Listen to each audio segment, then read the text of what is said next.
Hello viewers, সবাই কেমন আছেন? আমি আজকের পর্বে ইলাস্ট্রেটর সম্বন্ধে আপনাদেরকে কিছু ধারণা দেব। ইলাস্ট্রেটরে বিভিন্ন ধরনের গ্রাফিক্সের ডিজাইন করা হয়।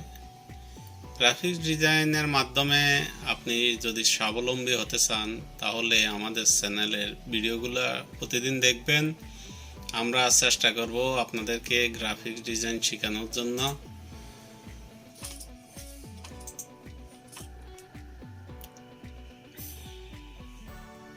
আমরা প্রথমে গ্রাফিক্স ডিজাইন শেখার জন্য ইলাস্ট্রেটরের ধারণাটা নেব। ইলাস্ট্রেটর হচ্ছে গ্রাফিক্স ডিজাইনের মূল সফটওয়্যার। এর জন্য আমরা প্রথমে ইলাস্ট্রেটরকে ওপেন করব। ইলাস্ট্রেটর ওপেন করার পর আমি প্রথমে মেনু বারে যাব। উপরে যে লেখাগুলো আছে file, edit, object, type, select, effect, view, window, help, এগুলো হচ্ছে মেনু বার। আমরা মেনু বারে থেকে প্রথমে ফাইলে ক্লিক করব। ফাইলে ক্লিক করার পর আমরা নিউতে আসব। নিউতে ক্লিক করার পর আমাদের এখানে নতুন একটা পেজ ওপেন করার জন্য আমাদেরকে এখানে অপশন দিবে নিউ ডকুমেন্ট ওপেন করার জন্য। এখানে লেখা আছে নিউ ডকুমেন্ট। এরপর আমরা এখানে যেসব পেজগুলা প্রথমে ওপেন করছি বা আগে কাজ করেছি সেগুলো এখানে দেখা যাচ্ছে। এটাকে বলে রিসেন্ট। এখানে রিসেন্টে আছে এগুলা। আর সেভের মধ্যে আমি যদি কোনো একটা সাইজের একটা ডকুমেন্ট সেভ করে রাখতে চাই সেটা এখানে সেভ করে রাখা যাবে। আর যদি আমি মোবাইলের জন্য কোনো কাজ করি, এটা মোবাইলের অপশনগুলো দেওয়া আছে। আমি যে কোনো পিক্সেলে এখানে কাজ করতে পারবো। এখানে সাইজগুলো দেওয়া আছে। এরপর আছে ওয়েবের মাধ্যমে আমরা ওয়েবে বিভিন্ন পোর্টালে এবং বিভিন্ন ওয়েবসাইটের জন্য বিভিন্ন পিক্সেলের এখানে ওয়েবসাইটের পিক্সেলগুলো দেওয়া আছে। আমরা যে সাইজের প্রয়োজন হয় আমরা ওটাতে ক্লিক করে একটা ডকুমেন্ট ওপেন করব। এরপর প্রিন্টের মধ্যে এসে আমরা এখানে লেটার সাইজ আছে, A4 সাইজ আছে, লিগ্যাল সাইজ আছে। এখানে এই সাইজগুলোর মধ্যে আমাদের যে সাইজটা দরকার, আমরা মূলত A4 সাইজে কাজ করে থাকি।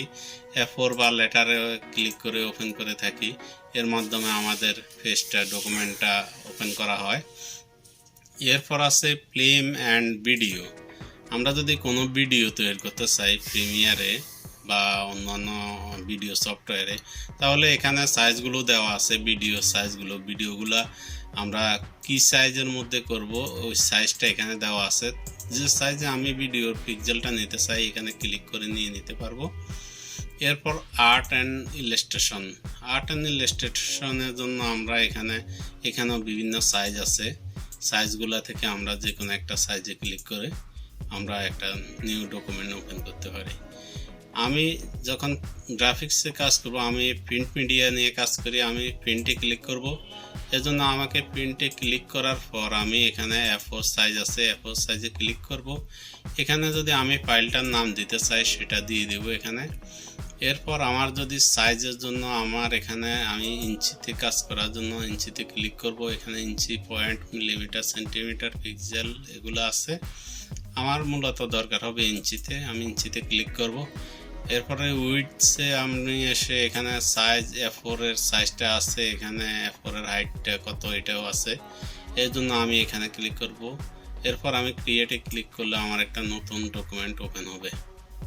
এই ডকুমেন্টটা আমি যদি আরও অনেকগুলা পেজ যদি নিতে চাই তাহলে আমাকে আবার ফাইলটা আমি নিউ ফাইল Ctrl N দিয়ে ওপেন করতে পারি। Ctrl N দিয়ে ওপেন করার পর আমি এখানে আবার আসলাম প্রিন্টে A4 সাইজে। আমি A4 সাইজে যদি আরও কয়েকটা আর্টওয়ার্ক নিতে চাই, আর্টবোর্ড যদি নিতে চাই তাহলে এখানে আমি ক্লিক করব। ক্লিক করার পর আমি 4টা আর্টবোর্ডের জন্য এখানে ক্লিক করছি। এখানে আমি ক্লিক করার পর যদি ক্রিয়েটে ক্লিক করি তাহলে আমার 4টা আর্টবোর্ড রেডি হবে। আমি এখানে 4টা আর্টবোর্ডের মধ্যে আমি কাজ করতে পারবো। আমার যদি আরও বেশি প্রয়োজন হয় তাহলে আমি এটাকে আরও বাড়িয়ে নিতে পারবো। এখন আমি ইলাস্ট্রেটরে কিভাবে সিলেকশন টুল দিয়ে কাজ করা হয় সেটা নিয়ে আলোচনা করব। ইলাস্ট্রেটরের মূল কাজে হচ্ছে সিলেকশন টুলের মাধ্যমে যে কোনো অবজেক্টকে সিলেক্ট করে ছোট বড় করা যায়, এটাকে যেদিকে খুশি সেদিকে নেওয়া যায়। এটা ডিজাইনের উপরে নিচে আশেপাশে যেখানে দরকার হয় যে কোনো অবজেক্টকে সরানো যায়, সরিয়ে এটা একটা ডিজাইন করা যায়। এর জন্য আমি আমার একটা অবজেক্টের ফাইল রেডি করে রাখছি, সেটা নেব সিলেকশন টুলের জন্য। আমার এখানে একটা ডকুমেন্টে আমি অবজেক্ট রেখেছি সিলেকশন টুল। আমি এখন এই সিলেকশন টুলটার সাহায্যে কাজ করব। এখানে ক্লিক করলে বা কিবোর্ডের ভি চাপ দিলে এটা আসবে। এটার উপরে যদি মাউসটা আমি এভাবে রাখি তাহলে আমার অপশনটা দেখাবে, কিবোর্ডে ভি চাপ দিলে এটা আসবে, এটার নাম দেখাবে।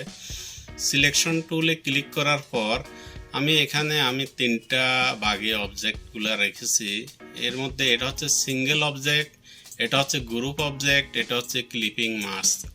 আমি প্রথমে যদি সিঙ্গেল অবজেক্টে ক্লিক করি, আমার সাইড দিকে বাউন্ডিং বক্স নামে অনেকগুলা ছোট ছোট বক্স আসছে। আমি এই বক্সগুলোকে যদি ক্লিক করে এই দিক সেদিক নাড়াচাড়া করি তাহলে এটা ছোট বড় হবে। যেদিকে আমি এটাকে নিয়ে যাব সেদিকে এটা ছোট বড় হবে এবং এটাকে যেদিকে খুশি ঘুরানো যাবে। এটাকে ঘুরিয়ে উপরে নিচে উপরে ক্লিক করে এটাকে উপরের দিকে নিয়ে যেতে পারবো। আর নিচের দিকে ক্লিক করে নিচের দিকে টান দিলে এটা বড় হবে। এরপর যদি এটাকে সমানভাবে এটাকে ছোট বড় করতে চাই তাহলে আমাকে শিপ ধরে এভাবে টান দিতে হবে। শিপ ধরে টান দিলে আমার জিনিসটা ছোট বড় এক সমানভাবে হবে। আমার ছোট সাইজের যে ডিজাইনটা ছিল, বক্সটা ছোট সাইজের যেটা ছিল সেটাকে বড় করলেও একই মাপে থাকবে, একই অ্যাঙ্গেলে আমার এটা ছোট বড় হবে। এটাতে কোনো লোগো যদি আমি বসাই সেটা কোনো দিকে এটা রেশিওটা ঠিক থাকবে।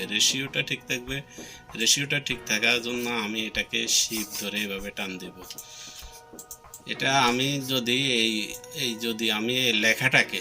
লেখাটাকেও যদি শিপ ধরে বড় করি তাহলে এটার কোনো চেঞ্জ হবে না। এটা লেখাটার কোনো শেপ কোনো দিকেই চেঞ্জ হবে না। যদি আমি শিপ না ধরে এইভাবে টান দিই তাহলে এটা শেপটা নষ্ট হয়ে যাবে, লেখাটার ডিজাইনটা নষ্ট হয়ে যাবে।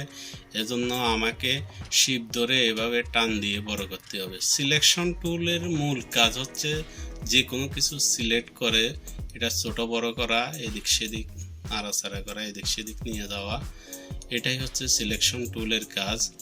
এখন সিলেকশন টুলের মাধ্যমে এটা হচ্ছে সিঙ্গেল অবজেক্ট, এটা ক্লিক করে এটাকে ছোট বড় করতে পারি। আবার যদি গ্রুপ অবজেক্টে যাই, গ্রুপ অবজেক্টে গেলে এটাকে একটা অবজেক্টের উপর ক্লিক করলে আমার তিনটা অবজেক্ট সিলেক্ট হয়ে গেছে, কারণ আমার এই তিনটা অবজেক্টে একসাথে গ্রুপ করা আছে। এখন এটাকে যদি ছোট বড় করতে চাই, যদি এটা শিপ ধরে না টান দিই, এখানে ধরে যদি টান দিই তাহলে এটা এরকম হয়ে যাবে, এটা সুন্দর হবে না। এই জন্য আমাকে শিপ ধরে এভাবে টান দিতে হবে, তাহলে আমার এই অবজেক্টটা বড় হবে ছোট হবে, এতে কোনো আমার সমস্যা হবে না ডিজাইনের। এরপর যদি এই মাস্ক করা এই এগুলাকে যদি ছোট বড় করতে চাই তাহলে আমাকে এভাবে শিপ ধরে এগুলা বাউন্ডিং বক্সটাকে এভাবে কর্নারে ক্লিক করে এভাবে বড় করব, এভাবে ছোট করব, তাহলে আমাদের ডিজাইনের কোনো আর সমস্যা হবে না। ডিজাইনের সাথে আমরা এগুলোকে ছোট বড় এভাবে করতে পারবো। যে কোনো টুলস যদি এই তিনটাকে এভাবে সিলেক্ট করে এভাবে ধরি তাহলে তিনটা সিলেক্ট হবে। তাহলে সিলেক্ট হওয়ার পর যদি বড় করতে চাই, আমার মাপ আরো বড় হয়ে থাকে, তাহলে আমার ডিজাইন আরো বড় হয়, তাহলে ছবিকে এভাবে টাইনে বড় করে দেব, এভাবে বড় করতে পারবো। এরপর এটাকে ঘুরাতে চাই, এই ডিজাইনটাকে ঘুরাতে চাই, এভাবে কর্নারে নিয়ে আমার মাউস পয়েন্টটাকে এভাবে অ্যারোটা ব্যাকটা হয়ে দেখা যাবে, তখন এটাকে এভাবে ঘুরিয়ে দিব। তখন এটা এভাবে ঘুরাতে পারবো যেদিকে মন চায় আমি সেদিকে নিয়ে যেতে পারবো। আমি যদি এটা শিফট ধরে ঘুরাই তাহলে এটা 45 ডিগ্রি অ্যাঙ্গেলে ঘুরবে। এভাবে আমি 45 ডিগ্রি অ্যাঙ্গেলে ঘুরাতে পারবো আমার ডিজাইনটা। এরপর আমি যদি আমার এই অবজেক্টটা কপি করতে চাই তাহলে আমি অল্টার কি চেপে ধরে আমি এটাকে অল্টার কি চেপে ধরে এভাবে ড্র্যাগ করব নিচের দিকে, মাউসটাকে টান দিব, শিফট ধরে যখন আমি টান দিব তখন এটা সোজা আসবে। আর যদি আমি শিফট ছাড়া টান দিয়ে এটাকে কপি করি তাহলে এটা আমি যেখানে খুশি সেখানে কপি করে নিয়ে যেতে পারবো। এর জন্য আমাকে যদি আমি এটাকে যদি এভাবে সোজা করে নিয়ে যেতে চাই তাহলে আমাকে শিফট অবশ্যই টিপ দিয়ে ধরতে হবে। শিফটটা এবং অল্টারটা যদি না ধরি তাহলে এটা কপি হবে না। আমি যদি এটা কপি করতে চাই এভাবে অল্টার ধরে এখানে কপি করে নিয়ে আসছি। এরপর আমি যদি আমার গ্রুপ অবজেক্টটাকে এভাবে সিলেক্ট করে এটাকে যদি ছোট বড় করতে চাই বা কপি করতে চাই এখানে ধরে আমি যদি এটাকে অল্টার ধরে এভাবে ড্র্যাগ করি তাহলে আমার এটা কপি হয়ে যাবে। আমার তিনটা অবজেক্ট একসাথে কপি হয়ে গেছে। এরপর আমি যদি এখানে এভাবে সিলেক্ট করে অল্টার ধরে যদি এগুলোকে আমি যদি টান দিই, এভাবে মাউস দিয়ে টান দিলে আমার এটাও কপি হয়ে যাবে। এভাবে সিলেকশন টুলের মাধ্যমে যে কোনো অবজেক্ট যে কোনো টেক্সটকে এভাবে কপি করা যাবে। অল্টার ধরে আমি এভাবে যদি ক্লিক করি তাহলে আমার এটা অবশ্যই কপি হবে, এবং আমি যদি শিফট ধরে দিই তাহলে আমার এই লেখাটা সোজা হবে। আমি এগুলাকে এভাবে কপি করতে পারবো। এরপর সিলেকশন টুলের মাধ্যমে আমরা যে কোনো অবজেক্টকে আমি যদি সিলেক্ট করি তাহলে আমি গ্রুপ করার জন্য আমার এই অবজেক্টটা এবং লেখাটা আলাদা আলাদা অবস্থায় আছে। আমি যদি এটাকে ড্র্যাগ করে দুইটা লেখা এবং আমার অবজেক্টকে এভাবে সিলেক্ট করে রাইট বাটন ক্লিক করে গ্রুপ করি তাহলে আমার অবজেক্টটা গ্রুপ হয়ে যাবে। এবং আমি যদি এই সবগুলা অবজেক্টকে একসাথে ড্র্যাগ করে ক্লিক করি তাহলে আমি সবগুলাকে গ্রুপের জন্য গ্রুপে রাইট বাটন ক্লিক করে গ্রুপে ক্লিক করি তাহলে এগুলা সব একসাথে গ্রুপ হয়ে যাবে। সিলেকশন টুলের মাধ্যমে একটা পেজ থেকে আমি যদি এই পেজটার এই লেখাগুলা কপি করতে চাই আমি কন্ট্রোল সি দিয়ে কপি করলাম। কপি করে আমি যদি অন্য কোনো পেজের ডকুমেন্টে যদি নিয়ে যেতে চাই তাহলে আমি ওইখানে যদি পেস্ট করি তাহলে আমার সবগুলো অবজেক্ট একসাথে আসবে। সিলেকশন টুলের সাহায্যে সিলেক্ট না করলে জিনিসটা কপি হবে না, পেস্ট হবে না। এটা কপি না হলে পেস্ট হওয়ার সম্ভাবনা থাকে না। এজন্য আমাদেরকে সব সময় সিলেকশন টুল ব্যবহার করতে হয়। সিলেকশন টুল হচ্ছে ইলাস্ট্রেটরের মূল টুলস। এই টুলসের মাধ্যমে আমরা যে কোনো ডিজাইনের সাথে যে কোনো অবজেক্টে যে কোনো লেখাকে এভাবে ঘুরিয়েও ডিজাইন করতে পারি। আমাদের ডিজাইনের সাথে লেখাকে এভাবে ঘুরিয়ে কাজ করতে পারি। এই হচ্ছে ইলাস্ট্রেটরের সিলেকশন টুলের কাজ।